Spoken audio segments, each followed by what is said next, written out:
अस्सलाम वालेकुम ख़वातीनो हज़रात, हम एक और बुक रिव्यू सेशन के साथ आपकी खिदमत में हाजिर हैं। मैं हूं आपका host Mohammad Farhan Jalali. Hotel one का एक जो बुक रिव्यू सेशन हमने शुरू किया है उसकी एक ये और सिलसिले की कड़ी है। मेरे साथ मेरे को होस्ट असफंदियार खान मौजूद हैं और आज के जो हमारे बुक रिव्यू सेशन के गेस्ट हैं उनका नाम है वक्कास यूनुस साहब, जिन्होंने एक बुक चूज़ की है रिच डैड और पुअर डैड। तो हम वेलकम करते हैं वकास साहब को और उन्हें कहते हैं कि वो अपना एक ब्रीफ सा इंट्रोडक्शन हमें बता दें और बुक के बारे में बता दें कि उन्होंने बुक चूज क्यों की है। जी जी, बिस्मिल्लाहिर्रहमानिर्रहीम। This is Waqas Yunus, and I am working as a HR and legal officer in health sector. I am very excited today. Actually, excited इसलिए कि होटल वन में a man who is a very visionary and I don't know who is this. तो बहुत अच्छा ideas पर काम हो रहे हैं, बहुत अच्छे ये सेशंस आप करवा रहे हैं इस क्राइसिस के टाइम में। तो आज की जो मैंने बुक चूज की है वो है रिच डैड पुअर डैड। जी थैंक यू वकास साहब, आपने अपना ब्रीफ इंट्रोडक्शन बताया। मेरा क्वेश्चन ये है कि एक तो आप जरा बेसिक समरी बता दें और थीम बता दें कि रिच डैड और पुअर डैड की बेसिक समरी या जो इसकी थीम है वो क्या है, और इस बुक को चूज करने के पीछे आपका क्या विजन था, क्या मकसद था। अच्छा, मैंने ये बुक इसलिए चूज की कि वो पहले मैं बता देता हूँ कि ये बुक है क्या। इस पे वो जो रिच पीपल हैं या पुअर पीपल हैं उनके माइंडसेट का डिफरेंस एक्सप्लेन करता है। और मैंने इसलिए ये बुक चूज की कि अभी मैं इसके 70 to 80 पेजेस मैंने रीड आउट किए थे कि वुड यू बिलीव कि मेरा अपना माइंडसेट जो है वो चेंज होना शुरू हो गया। मैं इसमें एक एग्जांपल आपको ज़रूर कोट करूँगा कि मैंने ये सोचा हुआ था कि अब हमने माशाल्लाह से चलें घर ले लिया है, घर बन गया है, तो अब गाड़ी लेनी चाहिए। तो इस बुक ने जब मैंने 70 to 80 पेजेस रीड किए तो मेरा माइंडसेट इस तरह से चेंज कर दिया कि ये जो मैंने सेविंग्स की हैं या मैंने जो भी अपनी कलेक्शन की है इसको डायरेक्टली मैं कार परचेज पे या कोई व्हीकल लेने पे ना करूं। मैं पहले कहीं इन्वेस्ट करूं, फिर मैं उससे अपनी गाड़ी परचेज करूं। यानी इन्वेस्टमेंट को एक्चुअली रॉबर्ट कियास्की की ये बुक है और वो थिंकिंग हैबिट्स आपकी चेंज करता है। थिंकिंग पैटर्न्स जो हमारे यहाँ हैं उसको वो चेंज करने की कोशिश करता है और वो बताता है कि जो गरीब लोग हैं और अमीर लोग हैं उनके माइंड में क्या डिफरेंस है। जी प्लीज। अच्छा, दूसरा मेरा क्वेश्चन ये है कि क्या लर्निंग्स क्या हैं आपकी इस बुक के हवाले से, कि क्या आपको सीखने के लिए क्या कुछ मिला। लाइक आपने जिस तरह कभी एग्जांपल कोट की कि आपका जो माइंड थिंकिंग थी, जो आपका थिंकिंग पैटर्न था वो बिल्कुल चेंज हो चुका है आपके प्रीवियस पैटर्न की जी, बिल्कुल, बिल्कुल। पैटर्न जो आपका था, तो अभी क्या उसकी क्या नई लर्निंग्स क्या हैं आपके लिए। वही मतलब आपने बिजनेस स्टार्ट कैसे करना है, आपने सीखना कैसे है, और इवन के जो आम थ्योरीज होती हैं बिजनेस से रिलेटेड रॉबर्ट कियास्की उसको लेके बिल्कुल नहीं चलता। वो कहता है कि जो पैसा है वो आपके लिए काम करता है, आप उसके लिए काम नहीं करते। और जॉबियंस के हवाले से या डे टू डे जो लोग वेजर हैं या जिस तरह से हम लोग आमतौर पे मिडिल क्लास फैमिली सोचती हैं वो उसको बिल्कुल डिनाई करता है। लाइक हम कहते हैं जी हमारा घर है, घर हमारा एक एसेट है, लेकिन वो घर को एसेट नहीं कहता, वो घर को लायबिलिटी कहता है। गाड़ी को हम एसेट समझते हैं, गाड़ी को वो लायबिलिटी कहता है, एसेट नहीं कहता। तो इस तरह की बड़ी ही डिफरेंट इसकी लर्निंग है और बड़ा ही इंटरेस्टिंग वे में वो सारा हमें समझाने की कोशिश करता है। Even cash flow statements, balance sheets, एक गरीब की बैलेंस शीट, एक मिडिल क्लास की बैलेंस शीट और एक जो अमीर बंदा है उसकी बैलेंस शीट कैसे है, वो इसको सारा लेके चलता है। तो इंशाल्लाह ब्रीफ इसकी आगे चलते हैं। जी प्लीज। जी वकास, आप अब हमें बारी बारी थोड़ा सा ना अब अपने जितने भी आपने अभी इसकी बुक को कवर किया है उसके बारे में एक ब्रीफ से इंट्रोडक्शन प्लीज दे दें, पूरी थीम उसकी बता दें हमें। जी मैं बताता हूँ। इसमें एक्चुअली 4 कैरेक्टर्स को वो लेके चलता है।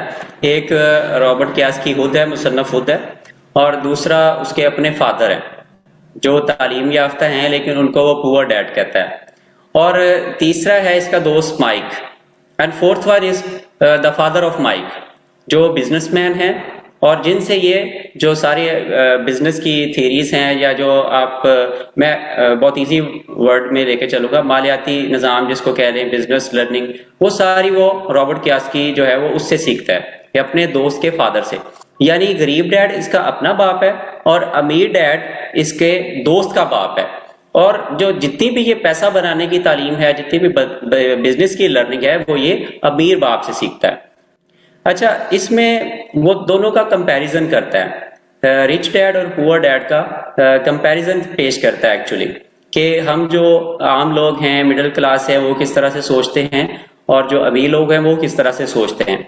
यानी वो कहता है कि जी जो मेरे पुअर डैड हैं वो हमेशा कहते हैं कि पैसा जो है वो ज्यादा पैसा बुराइयों की जड़ है। आप देखेंगे कि हमारे यहाँ मोस्टली इस तरह की थिंकिंग पाई जाती है, और मुझे बुक पढ़ते हुए ये लग रहा था कि इसने हमारी ही स्टोरी लिखी हुई है, हम सब लोगों की स्टोरी लिखी हुई है। अच्छा, गरीब बाप कहता है कि जी पैसा तमाम बुराइयों की जड़ है, और अमीर बाप कहता है कि पैसा जो है वो तमाम जो बुराइयां हैं वो खत्म करता है और आपके लिए एक ताकत है। इसी तरह जब पुअर मैन है, जो उसका गरीब बाप है, वो कहता है कि मैं ये चीज खरीदने की इस्तात नहीं रखता। और जो दूसरी तरफ है, माइंडसेट आपने देखना है कि डिफरेंस देखें। वो कहता है कि मतलब ये उसकी अपनी जिंदगी की किताब है।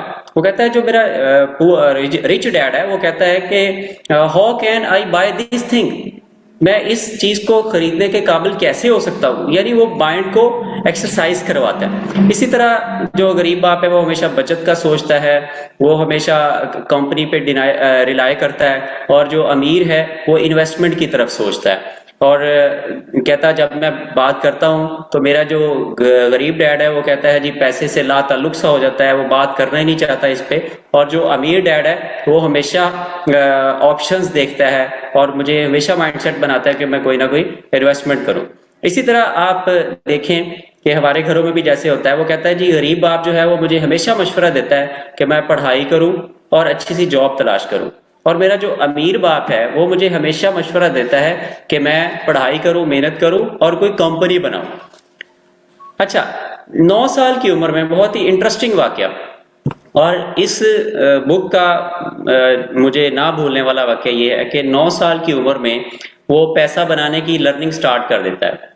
वो लर्निंग इसलिए स्टार्ट करता है, वो क्यूरियस इसलिए होता है कि स्कूल में उसके जो वो अच्छे स्कूल में जाता है और उसके दोस्त सारे अमीर होते हैं, वो अच्छी अच्छी गाड़ियों पे आते हैं, और उसको ये फील होता है कि हम लोग गरीब हैं, और वो चाहता है कि मैं भी सीखूं कि अमीर कैसे हुआ जाता है, ये पैसा कैसे बनाया जाता है, गाड़ियां कैसे ली जाती। उसके लिए वो माइक से बात करता है। माइक कहता है जी मेरा बाप बिजनेसमैन है, मैं उसके पास आपको लेके चलता हूं तो हम सीखते हैं।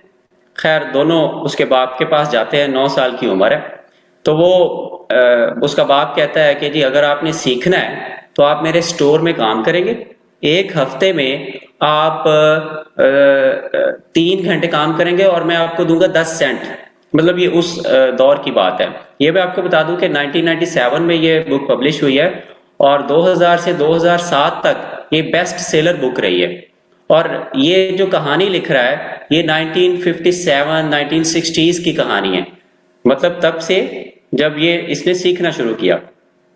कहता है जी अमीर बाप ने मुझे स्टोर में भेज दिया, मैं अपना हफ्ते वाले दिन काम करता था सैटरडे को, और 10 सेंट मुझे पर वीक मिलते थे। कहता उसने कहा जी मैं आपको साथ सिखाऊंगा भी, लेकिन 3 वीक गुजर गए। आफ्टर 3 वीक्स कहता जी मुझे बड़ा गुस्सा आया कि उसका बाप माइक का, जो अमीर बाप जिसको वो कहता है, कि वो मुझे ना मिलने आया, ना उसने बात की, ना उसने टाइम दिया, ना कुछ सिखाया। तो इसको बड़ा गुस्सा आता है रॉबर्ट को, ये उसके पास चला जाता है उससे मिलने। कहता है जी आज मैं उससे मिलूंगा तो उससे लड़ूंगा, उससे कहूंगा जी मेरी पे बढ़ाओ आप, तो ये क्या हम इतना काम करते हैं और आप पे भी नहीं बढ़ाते और हमें कुछ बिजनेस के बारे में सिखा भी नहीं रहे। अच्छा, तो बड़ी इंटरेस्टिंग स्टोरी है। मैं जब उनसे मिला हूं तो मैंने खूब अपनी भड़ास निकाली है कि विदाउट मतलब आप लर्निंग के हमें काम करवाई जा रहे हैं और बहुत कम पे दे रहे हैं, हमारी पे इंक्रीज की जाए। तो कहता जब मैंने काफी अपनी भड़ास निकाल ली तो वो उन्होंने मेरी तरफ देखा और कहा कि क्या आप विदाउट पे काम करोगे। मैं हैरान हुआ कि मैं पे बढ़ाने की बात कर रहा हूं और ये मुझे कह रहे हैं जी कि आप विदाउट पे। कहता अगर तो आपने लर्निंग सीखनी है, बिजनेस सीखना है, तो फिर आपको विदाउट पे काम करना पड़ेगा। ये आप पे डिपेंड करता है, या आप स्टोर में चले जाएं या अपने घर चले।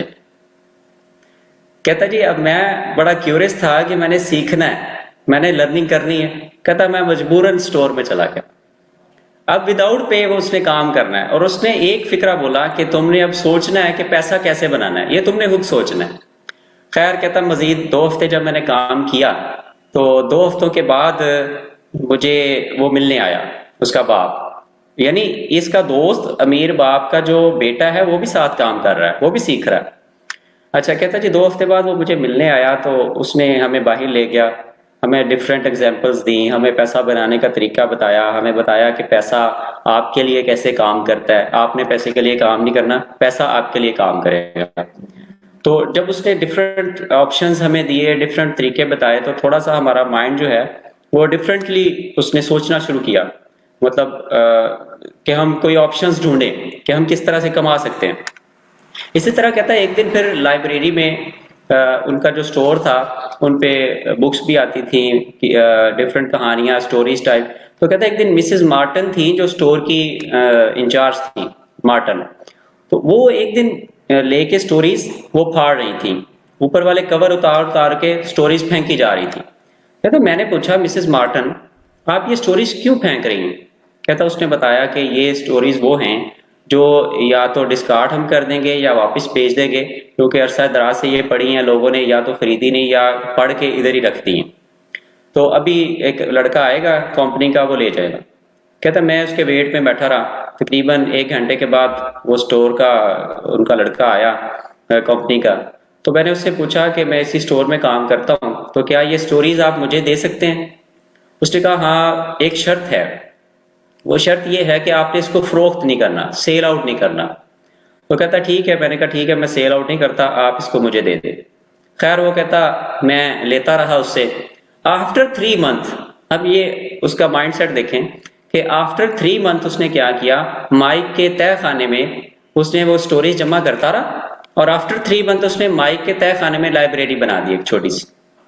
मतलब 9 साल की उम्र है और थिंकिंग उसकी देखें कि वो सीख रहा है बिजनेस। उसने लाइब्रेरी बना दी। अब माइक की जो सिस्टर थी उसको उन्होंने लाइब्रेरियन बना दिया, और उन्होंने 2 सेंट रख दिए, 10 सेंट रख दिए 2 आवर्स के, 2 घंटे के 10 सेंट, कि जो भी स्टूडेंट्स आएंगे स्टोरीज बुक्स पढ़ेंगे वो 2 घंटे पढ़ेंगे और 10 सेंट पे करेंगे। एंड आफ्टर 1 वीक उन्होंने, उनकी इनकम हुई $9। पहले वो 10 सेंट कमा रहे थे, अब उनकी इनकम हुई $9। तो $1 उन्होंने उस माइक की सिस्टर को दिया, लाइब्रेरियन को, और $4 उन्होंने खुद रख लिए। ये थी उसका फर्स्ट बिजनेस। अच्छा अब चैप्टर 2 की तरफ वो आता है। वो कहता है कि इस सब के लिए जरूरी है फाइनेंशियल स्टडीज, यानी बिजनेस की, मालियाती निज़ाम की लर्निंग जो है वो बहुत जरूरी। और वो बार बार इस चीज पे फोकस करता है कि हमारे स्कूल्स, हमारे अदारे वो बिल्कुल हमें मालियाती निज़ाम नहीं सिखाते, वो फाइनेंशियल स्टडीज नहीं सिखाते। हमारे ये एजुकेशन हमें घर से मिलनी चाहिए। और जो इदारे, अब क्वेश्चन ये था कि जो अदारे सिखाते हैं, MBA करवाते हैं, फाइनेंशियल पूरी डिग्रीज होती हैं, वो उसने उसका ये पेश किया है, उसकी रीजन कि वो भी हमें बताते हैं फाइनेंशियल स्टडीज जरूर सिखाते हैं, लेकिन वो भी जस्ट जॉब के लिए सिखाते हैं। हमारा माइंडसेट इतना बाउंड कर दिया जाता है कि हम निकल के बिजनेस नहीं करते, हम निकल के जॉब ही करते हैं। हम जो अकाउंटिंग सीखते हैं वो जॉब के लिए सीखते हैं, ना कि बिजनेस के लिए सीखते हैं। अच्छा वो कहता है कि मेरा एक सवाल है इसके बीच में।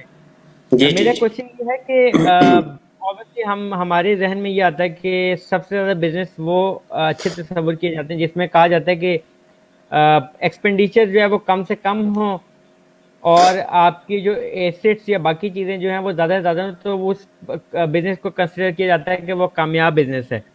तो क्या कहीं ऑथर ने इसके बारे में जिक्र किया बुक के अंदर? बहुत आपका खूबसूरत क्वेश्चन है, वेरी गुड क्वेश्चन।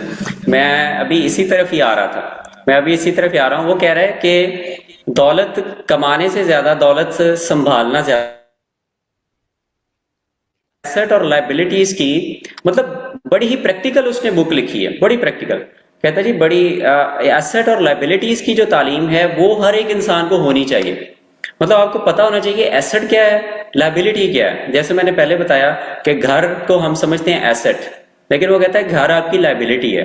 ये थिंकिंग पैटर्न का डिफरेंस है। मतलब हम देखते हैं कि हमारे यहाँ जो लोग बिजनेसमैन है वो रेंट पे रहते हैं और उनके बड़े बड़े बिजनेस होते हैं, लेकिन हम लोग जो मिडिल क्लास हैं वो घर बनाना पहले बड़ा जरूरी समझते हैं कि जी ये बड़ा एसेट है और ये गाड़ी बड़ी एसेट है। लेकिन वो इन चीजों में वो कहता है जी नहीं नहीं नहीं, ये जो है ये सारे लाइबिलिटीज हैं। और इसी तरह वो कैश फ्लो स्टेटमेंट बताता है 3 लोगों की, पहले गरीब की, फिर जो मिडिल क्लास है और फिर जो हाई क्लास है, जो अमीर लोग हैं। वो कहता है जी जो गरीब बंदा है उसकी इनकम आती है और डायरेक्टली आगे एक्सपेंसेस में निकल जाती है, और जो मिडिल क्लास है उसकी इनकम आती है और आके वो जिम्मेदारियों में लाइबिलिटीज में जाती है, पे कर देती है और फिर वो आगे निकल गया, मतलब एक्सपेंसेस में सारा निकल गया। आगे वो कहता है जी जो हमारे यहाँ मतलब अमीर लोग हैं वो क्या करते हैं, उनकी इनकम आई, वो इनकम डायरेक्टली जाती है एसेट्स में। वो इनकम कहाँ जाती है, एसेट्स में, और एसेट्स में से वो अपनी लाइबिलिटीज पे करते हैं और उसके बाद बाकी जो है वो दोबारा से उनकी आमदनी बन जाती है। एसेट क्या है, दोबारा से उनकी आमदनी जनरेट करता है। मतलब हम लोग जस्ट एक्सपेंसेस कर रहे होते हैं, आमदनी से एक्सपेंस करते हैं और वो आमदनी से एसेट्स परचेज करते हैं। अच्छा ओके, एक बड़ी चीज वो बयान करता है, साथ साथ जरा मोटिवेशन भी देता है और हमारा माइंडसेट चेंज करने की कोशिश करता है। वो कहता है कि जी हम लोग बगैर सोचे समझे चले जा रहे होते हैं एक पैटर्न पे, एक ट्रेंड को फॉलो कर रहे होते हैं। जैसे ये 4-5 पॉइंट जरूर मैं बयान करूंगा जो अक्सर हमारे यहाँ आम है, हर कोई बोलता है कि जी घर हमारा असासा है, ठीक है, आपका घर एक बहुत बड़ी सरमायाकारी है, आप ज्यादा कर्जा लेंगे तो आपको टैक्स में छूट मिल जाएगी, एक महफूज नौकरी हासिल करो, रिस्क ना लो, मिस्टेक्स ना करो। ये मतलब आम तौर पे हम हजूम के साथ चलते हैं और आम तौर पे हमारे यहाँ यही सोच और यही ट्रेंड पाया जाता है जिसको वो चेंज करना चाहता है। और वो कहता है कि जी हम कहते हैं कि लालच बुरी बला है, लेकिन आगे चल के वो इसका भी जिक्र करता है कि लालच करना भी थोड़ा सा जरूरी है। तो इसके बैकग्राउंड में आगे चल के इंशाल्लाह बात करते हैं। अच्छा, कहता है जी अमीर तरह क्यों हो रहा है, वो इसीलिए हो रहा है कि वो एसेट्स परचेज करते हैं और अपना फोकस सारा एसेट्स पे लगाते हैं। और एक जॉबियन लोग हैं वो हमेशा ये वेट करते रहते हैं कि हमारी सैलरी बढ़ेगी तो हम ये करेंगे वो करेंगे। और जब अक्सर सैलरी बढ़ती है तो वो कहता है कि जी जॉबियन लोग जो हैं या गरीब तबका जो है वो क्या करता है, अपने एक्सपेंसेस को बढ़ा लेता है, अपनी लाइबिलिटीज को इंक्रीज कर लेता है, ना कि अपने एसेट्स को इंक्रीज कर लेता है। जी तो हम नेक्स्ट चैप्टर की तरफ चलते हैं, बड़ा इंपॉर्टेंट। जी वकास साहब, सॉरी टू कट यू, मेरा बस एक क्वेश्चन ये बन रहा है जो अभी तक what I have got this के जो ऑथर हमें ये समझाना चाह रहा है कि यार गो फॉर एंटरप्रेन्योरशिप। जी अगर यही चीज है तो आपकी इस बुक से लर्निंग दूसरों के लिए क्या है, जो आपने अभी तक 2 चैप्टर डिफाइन किए उससे जो लोगों के लिए लर्निंग है वो क्या है? इवन दो के असवंत भाई वो आगे चल के ये भी हमें बताता है कि आपने विदाउट कैश कैसे बिजनेस करना है, ठीक है। वो उसका फोकस इस बात पे है कि कैश से या किसी भी ऐसी जो सरमायाकारी है, मतलब वो जस्ट आपका बिजनेस माइंड अगर बन जाए ना, बिजनेस माइंड बन जाए तो हम सब कुछ कहता कर सकते हैं। सो जैसे वो start your own business, next उसका चैप्टर भी यही है, आपका क्वेश्चन भी वही है कि how to start your own business. वो कहता है कि 1974 में एक स्टोरी सुनाता है कि 1974 में रे क्रोक जो कि मैकडोनल्ड का ऑनर है, उसने ऑस्टिन यूनिवर्सिटी में जाके लेक्चर दिया और स्टूडेंट से लेक्चर के बाद उसका क्वेश्चन था कि मेरा बिजनेस क्या है। अब स्टूडेंट्स शॉक हुए कि सबको पता है कि आपका बिजनेस क्या है। कहता नहीं, आंसर मी कि आपका मेरा बिजनेस क्या है। तो सबने जवाब दिया जी आपका बिजनेस है हैमबर्गर्स, आप बर्गर्स बेचते हैं। कहता नहीं, मेरा बिजनेस है रियल एस्टेट। आप देखेंगे मैकडोनल्ड की हर फ्रेंचाइज शहर की ऐसी जगह पे है जो कि टॉप लोकेशन होती है। वो कहता है मैं लोकेशन लेता हूँ, मैं बर्गर नहीं बेचता, मैं लोकेशन लेता हूँ। तो वो कहता है ऐसा इस तरीके से आप कुछ स्टार्ट करो, चाहे वो छोटा सा बिजनेस हो, कि इस सेंस में स्टार्ट करो कि आप क्या, अब मैकडोनल्ड जो है वो उसकी इतनी फ्रेंचाइज है जितनी के मतलब उतने दुनिया में चर्च भी नहीं है। मतलब चर्च के बारे में मशहूर था कि उनकी लोकेशन बड़ी अच्छी होती है, तो अब मैकडोनल्ड जो है वो इस पॉलिसी को लेके चल रहा है कि वो रियल एस्टेट वो अपनी जगह ऐसी जगह पे खरीदता है जहाँ पे टॉप लोकेशन होती है। अच्छा, वो अब यही कहता है कि आप जॉब के साथ छोटा सा बिजनेस स्टार्ट करें, मतलब वो ये नहीं कहता कि आप जॉब छोड़ दें। वो कहता है जी आपकी सेकंड स्ट्रीम ऑफ इनकम होनी चाहिए, उसके लिए आपको थोड़ा सा सेक्रीफाइस करना पड़ेगा। आप अपने अखराजात जो हैं, अपने एक्सपेंसेस थोड़े से कम करें, आप अपनी जिम्मेदारियां थोड़ी सी कम करें, आप कोई लोन वगैरह जो है वो ना लें, आप उस तरह थोड़ी छोटी छोटी इन्वेस्टमेंट करना शुरू कर दें। रियल एस्टेट को अपनी बुक पे खैर ये बहुत ज्यादा प्रमोट करता है, लेकिन अच्छा मुसन्नफ खुद अगर अभी हम लोग देखें जिस तरह आपने कहा ji every person should have their second stream other than his income, like वो अगर कोई जॉब करता है तो उसके लिए कोई ना कोई सेकंड स्ट्रीम उसकी जरूर होनी चाहिए। लाइक अभी हमारे पास फ्रीलांसिंग का एक कॉन्सेप्ट आया है, फ्रीलांसिंग को अभी बड़ा बूस्ट मिल रहा है। आपने जिस तरह बात की मैकडोनल्ड्स की बात की, तो अभी हम लोग उसी के साथ एग्जांपल शेयर करते हैं। एवरीबॉडी नोज के इस वक्त जो ऑनलाइन सेलिंग या ई कॉमर्स की वेबसाइट का अगर कोई दुनिया का किंग है तो उसे कहा जाता है वो है जी अली बाबा, जैक मा। तो उसकी भी कोई स्टोरी इसी तरह की है कि जॉब के लिए ही गया था, तो उसने कहा जी कि मैं जिस जगह जॉब के लिए गया तो 100 बंदे आए हुए थे मेरे साथ, 100 में से 99% जो 99% जो लोग थे वो सिलेक्ट हो गए और and I am the only one who got rejected. तो उसके बाद उसने कहा जी मैंने स्टार्ट किया अपनी इस वेबसाइट से जिसको आज दुनिया की अगर कहा जाए तो ई कॉमर्स की दुनिया का वो किंग है।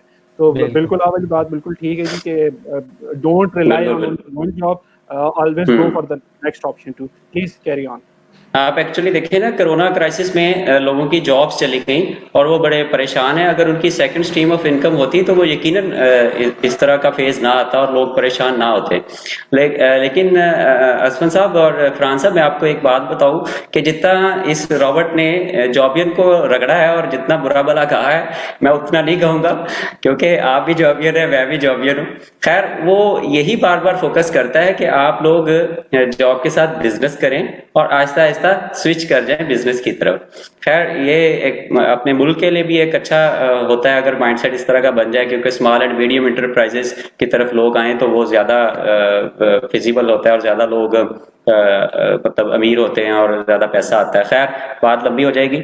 अच्छा, मुसन्नफ खुद मतलब छोटी छोटी करता है स्टार्ट में, मतलब जैसे छोटी कंपनीज के शेयर खरीद लिए, छोटा सा कोई रियल एस्टेट का कर लिया, और वो ऑब्जर्व करता है कि फ्यूचर में कीमतें कहाँ बढ़ने का इम्कान है, वहां पे वो लो प्राइस पे मतलब बिल्डिंग से ले लेता है। इस तरह के उसने स्टार्ट किया। अच्छा, वो कहता है जी मेरा जो तालीम याफ्ता बाप था वो हमेशा मुझे कहता था कि मेहनत करो और तरक्की की सीढ़ियां चढ़ो। कहता तालीम याफ्ता भी कहता है अपने बाप को, क्योंकि वो पीएचडी है, जो कि गरीब बाप जिसको कहता है, पीएचडी है उसको गरीब बाप कह रहा है वो। अच्छा, तो कहता है जी वो मुझे कहता है कि मेहनत करो और तरक्की की सीढ़ियां चढ़ो। कहता है जब मैंने अपने अमीर बाप को ये बात बताई तो उसने कहा हाँ मेहनत करो, लेकिन वो सीढ़ी खरीद लो। वो सीढ़ी चढ़ने के बजाय कहता जी वो सीढ़ी खरीद लो। कहता है इस रैट रेस, जी कहता है रैट रेस, ये जो रैट रेस में हम लगे हुए हैं, कहता जब मैंने इससे निकलना था मुझे भी मुश्किल पेश आई। मैंने भी सोचा था कि मैं ये जॉब छोड़ूंगा तो मेरा क्या बनेगा। इस तरह के क्वेश्चन आते हैं माइंड में कि मैं जॉब छोड़ूंगा तो क्या बनेगा। मैं जनाब सबसे ज्यादा कहता मेरे माइंड में ये था कि मैं अपने बाप से अपने घर में जंग कैसे लड़ूंगा, क्योंकि हमें मोस्टली ये चैलेंज दरपेश होता है और मुझे खुद ये चैलेंज दरपेश रहा है और अब बहुत कम हो गया। खैर, तो ये बड़ा चैलेंज होता है। अच्छा, अब वो कहता है जी आगे के रैट रेस से निकलने के लिए, कोई भी बिजनेस स्टार्ट करने के लिए आपके 3-4 चीजें सीखना जरूरी है। मतलब जस्ट वो लफाजी नहीं मार रहा, मोटिवेशन ही नहीं दे रहा, वो बड़ा प्रैक्टिकल सी अप्रोच भी साथ लेके चल रहा है कि आपने अगर अपना कोई बिजनेस स्टार्ट करना है तो 3-4 नॉलेज, 3-4 चीजें आपको पता होनी चाहिए। जैसा कि वो कहता है कि जी आप अकाउंटिंग सीखें। अकाउंटिंग जरूरी नहीं है कि आप एमबीए करें, वो कहता है अकाउंटिंग की अली बे पे आपको आनी चाहिए, जो कि जितनी की बिजनेस में यूज होती है। दूसरा, सरमायाकारी कैसे की जाती है, दौलत से दौलत कैसे बनती है, दूसरा नॉलेज आपको थोड़ा सा ये होना चाहिए। वो कहता है जी बिजनेसमैन लोगों के साथ आप बैठे उठेंगे तो आपको बहुत जल्द ये पता चल जाएगा। अच्छा, तीसरा है वो कहता है मार्केट्स की समझ-बूझ आपको होनी चाहिए, डिमांड एंड सप्लाई का थोड़ा नॉलेज होना चाहिए।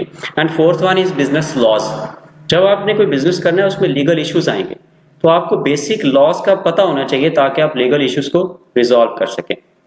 जी, तो नेक्स्ट चैप्टर हमारा है अमीर दौलत कैसे इजाद करते हैं। वो कहता है अमीर दौलत इजाद करता है, ना कि वो दौलत के लिए काम करता है। अच्छा, कहता है पुराने ख्यालात को छोड़ दें और माली जहानत अपनाएं। ग्राहम बेल की यहाँ पे एग्जांपल देता है कि ग्राहम बेल जब उसने टेलीफोन इजाद किया तो उसने अपना फोन रजिस्टर करवा लिया और उसकी डिमांड बहुत ज्यादा बढ़ रही थी। उसने उस दौर की बहुत बड़ी एक कंपनी थी व्यू वेस्टर्न यूनियन, उस कंपनी के साथ राब्ता किया और उसने कहा जी कि मैं अपना जो ये प्रोडक्ट है इसकी कीमत लगाता हूँ $10,000, तो आप मुझसे परचेज कर लें। तो उसका जो सदर था वेस्टर्न यूनियन का, उसने कहा जी, उसका मजाक उड़ाया और उसने कहा जी आप किस चीज़ का इतने पैसे मांग रहे हैं। तो आगे चल के आपने देखा कि वो अरबों डॉलर्स की कंपनी बनी, AT&T कंपनी वजूद में आई। इस एग्जाम्पल के साथ वो कहता है कि जब आपने दौलत बनानी है तो आपकी फोरकास्टिंग बहुत अच्छी होनी चाहिए, आपके फैसला करने की कुव्वत होनी चाहिए और आपकी माली जहानत होनी चाहिए, माली IQ आपका बहुत अच्छा होना चाहिए। और एक बड़ी काम की बात लिखता है, मैं आज के जितने यंगस्टर्स हैं मेरे ऑडियंस मुझे देख रहे हैं वो प्लीज ये बात बड़ी तवज्जो से सुनिएगा कि बहुत ही इंपॉर्टेंट मैसेज वो देता है कि 100 साल पहले जो दौलत थी वो जमीनें थी। मतलब हमारे यहाँ हम देखते हैं कि जिसकी एक मुरब्बा जमीन होती थी उसने जनाब पग शक बांधी है और कुल्ला पहना है और कॉटन शॉटन पहनी है, वो चौधरी है। तो 100 साल पहले कहता है कि जायदाद जो थी वो दौलत थी। उसके बाद कहता है फैक्ट्रियां, कारखाने, सनतें ये दौलत कहलाने लगी। जो सनतकार थे वो अमीर हो गए। लेकिन अब क्या है? अब वो कहता है इंफॉर्मेशन जो है वो दौलत है। अगर आपके पास इंफॉर्मेशन है तो आप अमीर हैं, और अगर आपके पास इंफॉर्मेशन नहीं है तो आप अमीर नहीं हो सकते। यहाँ इंफॉर्मेशन की बहुत सी एग्जांपल ली जा सकती हैं। आज मतलब IT जो है वो बूस्ट पे है। हम देखते हैं ना जिस तरह का भी क्राइसिस आ गया है, लेकिन IT बूस्ट पे है, इंफॉर्मेशन टेक्नोलॉजी बूस्ट पे है। अब दौर किसका है? जैसे आपने पहले असफद साहब ने बात की, यूट्यूब, सोशल मीडिया, ठीक है, फ्रीलांसिंग और वीडियो एडिटिंग, ग्राफिक डिजाइनिंग, ये सारी चीजें, ऑनलाइन वर्किंग जो है, होम बेस्ड वर्किंग, ये सारे कॉन्सेप्ट अब देखिएगा मतलब कोरोना के बाद किस तरह से चेंजिंग्स आती हैं। तो ये इंफॉर्मेशन ही सारा कुछ होना है, तो हमें इंफॉर्मेशन के लिए आना है और ये स्किल्स हमें सीखना जरूरी हो जाएंगे। अच्छा, वो कहता है कि दो तरह के सरमायाकार होते हैं। एक तो बड़ा ही महफूज, मैं जरा इसको थोड़ा तेजी से लेके चल रहा हूं। वो कह रहा है जी, एक वो सरमायाकार होता है जो बड़ा ही महफूज सरमायाकारी करता है और रिस्क नहीं लेता, और एक वो सरमायाकार है जो सरमायाकारी तख्लीक करता है। मतलब आपने कंप्यूटर लेना है तो मैं क्या डायरेक्टली जाके कंप्यूटर ले लूंगा। एक बंदा क्या करेगा, वो इधर से एक चीज ली, इधर से एक चीज ली, मतलब 10 जगह से चीजें लेके उसको असेंबल कर लेगा। ठीक है, मतलब उसने पैसा उसमें से भी बचा लिया। मतलब दो तरह के सरमायाकार होते हैं। और वो कहता है कि जी इन जो दूसरी तरह की सरमायाकारी है, जो सरमायाकारी तख्लीक करते हैं, इसके लिए 3 स्किल्स का होना जरूरी है। 3 स्किल्स, वो स्किल क्या है जी? वो सीखने जरूरी है। वो कहता है ऐसा मौका तलाश करें जो हर किसी की नजर में ना हो, जिसे लोगों ने नजरअंदाज कर दिया हो। जिस तरह से बात करें, यूनिक अपॉर्चुनिटी, बिल्कुल यूनिक अपॉर्चुनिटी। कहता जी, अपने दोस्त की एग्जांपल देता है कि उसने एक घर था, जरा पुराना घर था, तबाहशुदा सा, तो उसको कहता जी खरीद लिया। अब जो उसके दोस्त थे, जो कोलीग्स थे, उन्होंने कहा ये तुमने क्या करना है, मतलब गिरने वाला घर है और तुमने खरीद लिया। लेकिन वो जानता था कि वो इसको किस तरह से कैश करेगा। उसके ऑलरेडी उस मकान के साथ 2 प्लॉट थे, उसने उस घर को गिरा दिया और उसको भी प्लॉट बना दिया, और 3 प्लॉट उसने सेल किए, और कहता जी उसने $75,000 2 मंथ में कमा लिए। मतलब आपने डिफरेंट जरा थोड़ा सा सोचा और आपने इतना कमा लिया। दूसरा वो कहता है जी सरमाए का बंदोबस्त। सरमाए का बंदोबस्त कहता हर बंदा सोचता है कि मैं बैंक से कर्जा लूंगा, मैं कोई सेविंग करूंगा, मैं कोई मतलब जो ट्रेडिशनल थिंकिंग चल रही है। वो कहता है इससे हट के थोड़ा सा सोचे, माली जो IQ है, जो माली जहानत है, उसको कहता है इस्तेमाल करें जरा। कहता मैंने एक डील फाइनल की जबकि मेरे बैंक में 1 रुपया मतलब फूटी कौड़ी भी हम जिसको कहते हैं ना वो नहीं थी। मैंने बहुत बड़ी एक डील फाइनल कर ली, लेकिन मैंने किया क्या, कहता जी वो डील कर, मैंने इधर से मैं डील कर रहा हूँ, दूसरी तरफ से मैंने कोई खरीदने वाला, उसको परचेज करने वाला ढूंढना शुरू कर दिया। कहता आफ्टर डेडलाइन, बिफोर डेडलाइन, मैंने कहता जी वो उससे अगले खरीदार से बात की और उससे पैसे लेके इनको दिए और उससे मैंने प्रॉफिट पे सौदा कर लिया, मतलब प्रॉफिट कमा लिया और अपना 1 रुपया भी यूज नहीं किया। कहता इसको कहते हैं माली जहानत, इसको कहते हैं सरमाए का बंदोबस्त। इस तरह की माली जहानत यूज करें, फिर कहता आप कामयाब बिजनेसमैन हो सकते हैं। अच्छा, नेक्स्ट पॉइंट वो कहता है जी हायर द स्मार्ट पीपल। जब आपने बिजनेस स्टार्ट कर लिया, फिर आपने ये करना है कि आप ऐसे लोगों को हायर करें जिनसे आप मशवरा लेंगे कि मैंने क्या करना है। स्टीव जॉब भी यही कहता था ना कि हायर द स्मार्ट पीपल, जो लोग आपको बताएं कि ऐसे करें और ऐसे करें, स्मार्ट पीपल और ज़हीन लोगों को आप हायर करें। अच्छा जी, नेक्स्ट चैप्टर की तरफ चलते हैं कि सीखने। नेक्स्ट चैप्टर के ऊपर जाने से पहले मेरा एक क्वेश्चन आता है। एक आपने बात की थी कि हमारा इस बुक का जो ऑथर है वो हमेशा एक चीज के ऊपर बड़ा जोर दे रहा है जी कि go for entrepreneurship, go for your own job, go for your own business. तो इस हद में किसी जगह हमारी जो एजुकेशन है उसका क्या इंपॉर्टेंस है या उसका क्या रोल प्ले होता है कि लाइक आपने अगर अपना बिजनेस करना है या अपनी जॉब करनी है तो उसके एंड पे जो आपकी एजुकेशन है वो कितना रोल प्ले कर रही है? वेरी गुड क्वेश्चन जी। अच्छा, उसमें ऐसे है कि वो कहता है, अब मैं आपको फ्रैंकली बताऊं कि वो एजुकेशन के थोड़ा खिलाफ है। उसने पहले भी एक बुक लिखी है कि स्कूल जाने के बगैर, एग्जैक्टली मुझे टाइटल नहीं याद, कि स्कूल जाने के बगैर आप कैसे कामयाब हो सकते हैं या कैसे कामयाब बिजनेसमैन बन सकते हैं। अब ये जो इसका अमीर बाप है, ये वो कहता है जी इसने 8th क्लास तक पढ़ा है, और जो अमीर बाप है, गरीब बाप है, वो उसने PhD की हुई है। और वो बार बार कहता है कि तालीम इतनी ज़रूरी नहीं है, मालियाती जो आपकी एजुकेशन है वो ज़रूरी है। लेकिन मतलब वो ये कहना ज़रूर चाह रहा है कि अगर आप पढ़ते भी हैं, अगर आप पोस्ट ग्रेजुएशन या मास्टर करते हैं, लेकिन उसको आप बिजनेस में यूज़ करने के लिए पढ़ें, ना कि जॉब में यूज़ करने के लिए। मतलब वो 100% उसके खिलाफ भी नहीं है। एक दो जगह पे वो जरूर कहता है कि एजुकेशन हासिल करें, अपनी बात करता है, और उसने डिग्री खुद भी ली है। तो लेकिन वो ये फोकस करता है कि आप जॉब के लिए नहीं, आप बिजनेस के लिए इसको लेके जाएं। ठीक, नेक्स्ट चलते हैं सीखने के लिए। आपकी बात को कंक्लूड करूं तो जो हमारे ऑथर हैं वो ये कहना चाह रहे हैं जी कि जो आपकी एजुकेशन है वो इतनी इम्पोर्टेंट नहीं है। जो आपकी एजुकेशन इम्पोर्टेंट है दैट इज स्किल्ड ओरिएंटेड, कि आपको जो होना है वो आपको वो करता है। तो कुछ हमारे पास ऑनलाइन क्वेश्चन हैं, तो फरहान अगर आपकी तरफ से ये पूछना जी, हम थोड़े से लाइव कमेंट्स की तरफ चलते हैं। जो हमारी लाइव ऑडियंस होती है फेसबुक पे, वो ऑब्वियसली हमें साथ कमेंट्स भी कर रहे होते हैं। तो सबसे पहले यासिर इकबाल गुलाना साहब हैं जो कह रहे हैं गुड टॉकिंग है। उसके बाद सैयद अली मूसा गदेरी हैं, थैंक यू लिखा हुआ उन्होंने। असद प्राचा साहब हैं, wow so realistic, exactly what we are doing. Asif Nazir साहब ने थम्स अप दिया हुआ है। अच्छा, असद साहब ने एक सवाल ये पूछा हुआ है जो हमारे लाइव व्यूअर हैं कि how is home car liability and not asset. जी, एक्चुअली ये जी बहुत अच्छा क्वेश्चन है। इस सारे क्वेश्चंस के जो आंसर्स हैं वो एंड पे आ रहे थे, लेकिन हम अभी इनको बता देते हैं। लाइक वो कहता है कि जी मेरी वाइफ जो हैं, मेरी वाइफ के पास थोड़े से पैसे आए और मेरी वाइफ ने डायरेक्टली मुझसे कहा जी मैंने फलां गाड़ी लेनी है। तो मैंने उससे कहा, हम जैसे एग्जैक्टली करते हैं कि हमारे पास पैसे आए और हम डायरेक्टली इस तरह की चीज परचेज करते हैं जो कि एक्सपेंस हमारी बढ़ाती है।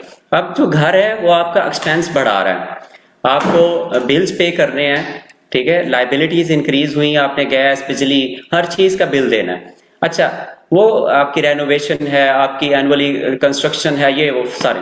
इसी तरह गाड़ी का। अच्छा, वो कहता है मैंने अपनी वाइफ को कहा कि आप गाड़ी जरूर लेंगी, लेकिन जो अभी पैसे आए हैं इससे नहीं लेंगी, आप कोई एसेट बनाएं, उससे जो इनकम आएगी आप उससे गाड़ी लेंगे। मतलब वो कहता है कि आप लें, घर लें, गाड़ी लें, लग्जरीज लें, ये सारी चीजें आगे आ रही हैं। वो कहता है लें, लेकिन आप एसेट बनाएं, बिजनेस करें, उससे लें। सपोज वो कहता है कि फिर मेरी वाइफ ने एक हॉस्टल ले लिया और उस हॉस्टल से फिर जो आता रहा, रेंट आता रहा, वो 3 इयर्स बाद उसने फिर उससे गाड़ी ली है। मेरा ख्याल है कि ये ठीक है। क्लियर हो गया होगा इनको। अच्छा, नेक्स्ट जो है वो लाला खान लिख रहे हैं, हाय आसिफ नज़ीर साहब का क्वेश्चन है कि once I asked this question to an investment mentor that how can I invest which while doing job, he said if you can't save much then at least you can purchase a 750 rupees bond on each salary. Now I'm thinking how good this idea is. वही बहुत बात अच्छा है कि idea job करते हुए थे। हाँ जी, बहुत बहुत अच्छा आइडिया ये। बॉन्ड्स लेना, शेयर्स लेना, ये इस तरह की छोटी छोटी इन्वेस्टमेंट करना, ये इस वेरी गुड आइडिया। और वो ये आइडिया भी जिक्र करता है, ये बॉन्ड्स लेना, और ये बहुत अच्छा आइडिया जॉब के साथ, और इजी है, बिल्कुल इजी है, ये जरूर करें प्लीज। अच्छा, वो आगे थोड़ा सा कह रहा है कि आपने सीखने के लिए काम करना है, मतलब आप लर्निंग करेंगे। लाइक वो कहता है कि मेरे पास एक खातून आती है इंटरव्यू लेने के लिए सिंगापुर से, वो खुद बड़ी अच्छी राइटर हैं, लेकिन कहती हैं जी मेरी बुक्स सेल आउट नहीं होती, मेरे नॉवल सेल आउट नहीं होते। तो मैं उनको सजेस्ट करता हूं कि आप सेल्स जो ट्रेनिंग है वो हासिल करें, और मैं अपने दोस्त का भी एक पता देता हूं कि उनके पास जाएं। और वो बड़ा नाराज होती हैं कि मैं एक राइटर हूं तो आप मुझे सेल्स ट्रेनिंग लेने का कह रहे हैं, मैं क्यों सेल्स ट्रेनिंग लूं। कहता जी मैंने इशारा किया कि आपने जो नोट्स लिखे हैं मेरे, उनकी तरफ देखें जरा। तो उसने लिखा हुआ था रॉबर्ट कियास्की सबसे ज्यादा फरोख्त कुनिंदा किताबों का मुसन्निफ। तो कहता आपने लिखा हुआ है सबसे ज्यादा फरोख्त कुनिंदा, तो आपने ये नहीं लिखा कि सबसे बेहतरीन मुसन्निफ। तो आपको सीखना चाहिए। इस पे वो फोकस करता है कि लर्निंग जो है वो बहुत ज्यादा जरूरी है, लर्निंग के बगैर आप कुछ नहीं कर सकते। खैर नेक्स्ट चलते हैं। वो कहते हैं जी कि रुकावटों को भी आपने अबूर करना है, और रुकावटें मोस्टली कौन सी होती हैं, अगर वो हम इस सेशन में एक्सप्लेन ना करें तो ये अधूरा रह जाएगा।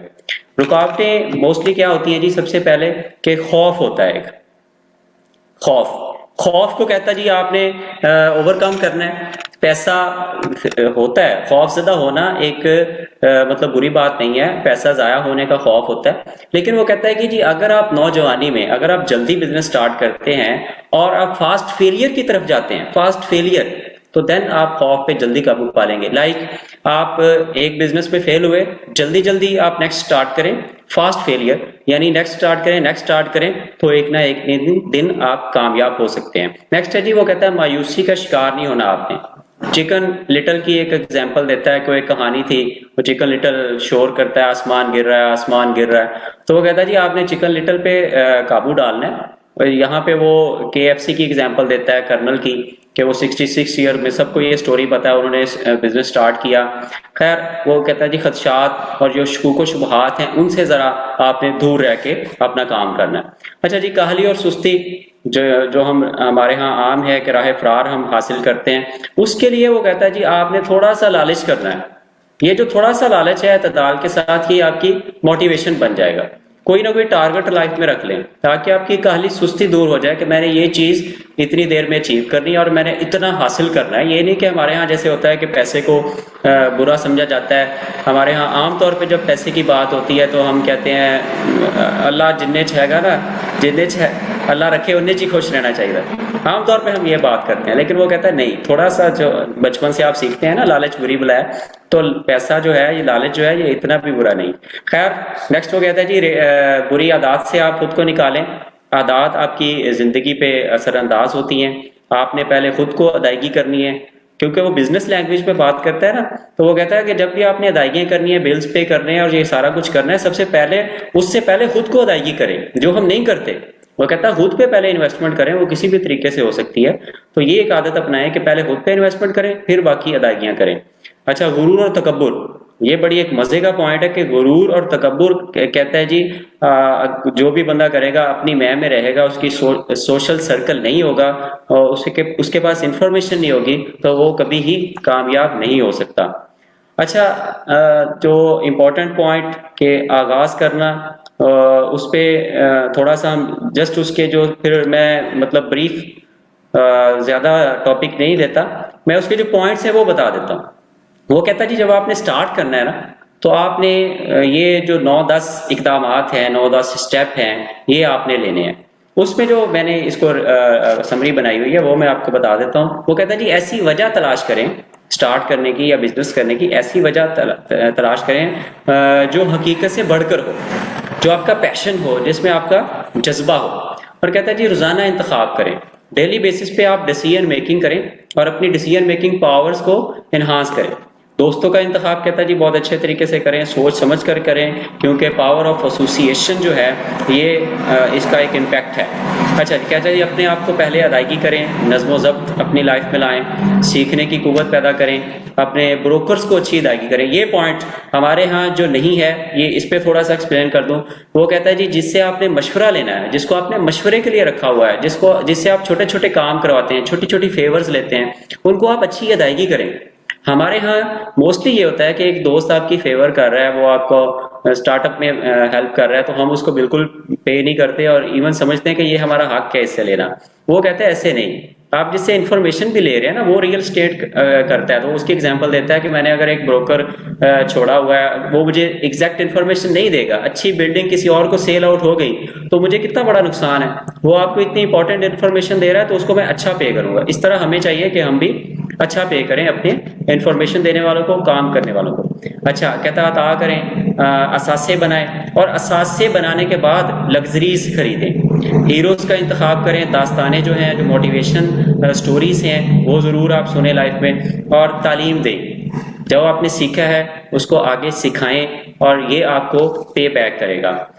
हम इसको बस समराइज करते हैं वकास, जी। और आपका शुक्रिया अदा करते हैं कि आपने ऑब्वियसली जो पूरी बुक होती है उसको चंद मिनट्स में या एक महदूद लम्हे के अंदर जो है वो जी, कैच जी। करना बड़ा मुश्किल होता है, बट इसके अंदर से बड़ी फाइन किस्म की फाइंडिंग्स हमने और लर्निंग हमने आज आपके सेशन से ली हैं। बिल्कुल, कि थैंक यू। ऑब्वियसली अगर मैं अपने हिसाब से देखूं तो ऑब्वियसली हमारा ये माइंडसेट होता है कि हम एक्सपेंस अपने बढ़ा लेते हैं और पैसा जो हमारे पास आता है उसको सही तरह से खर्च करना जो है वो हमारे लिए पॉसिबल नहीं होता। तो डेफिनेटली अच्छा, हम जी प्लीज जी जस्ट वन थिंग, एक मैंने इस बुक को पढ़ के इसकी प्रैक्टिकल सारी इम्प्लीमेंटेशन देखी है और वुड यू बिलीव कि सारी चीजें जो इसने लिखी हैं वो रियलिस्टिक हैं, वो रियलिटी के बिल्कुल करीब है। इवन इसने एक जगह पे लिखा है कि जो गरीब लोग हैं, जो मिडिल क्लास लोग हैं, जो पैसे की बात नहीं करते और जो इवन पैसे की बात होती है तो वो इस तरह की बातें करेंगे कि मतलब ज्यादा पैसा क्या करना है,